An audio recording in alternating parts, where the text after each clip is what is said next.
വാവാച്ചി എവിടെ? വാവാച്ചി വാവാച്ചി എവിടെ? എവിടെ പോയി?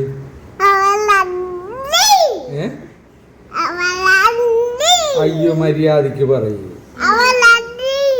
അംഗൻവാടിയാ? എന്തെന്ന് എന്തെന്ന് പറഞ്ഞ?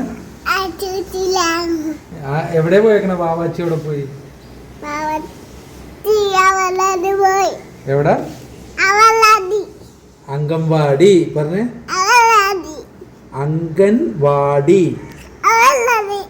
മര്യാദക്ക് നിന്ന് പറ. എവിടെ പോയേക്കണ? വാവാച്ചി എവിടെ പോയേക്കണ? ആലുവേല. അംഗൻവാടി പറഞ്ഞേ. അംഗൻവാടി അംഗൻവാടി. ആ നല്ല കുട്ടി നല്ല കുട്ടി. നേരത്തെ എന്തെന്നാ പറഞ്ഞത്? ആ കളറ പോയെന്നാ എന്തെന്നാ പറഞ്ഞത്? നേരത്തെ എന്തെന്നാ പറഞ്ഞത്? നേരത്തെ എന്തെന്നാ പറഞ്ഞത് നീ? അയ്യേ ചീത്ത കുട്ടി. ഇത്ര നേരം നല്ല കുട്ടിയായിരുന്നു, ഇപ്പൊ ചീത്ത കുട്ടിയായി. ചീത്ത കുട്ടി.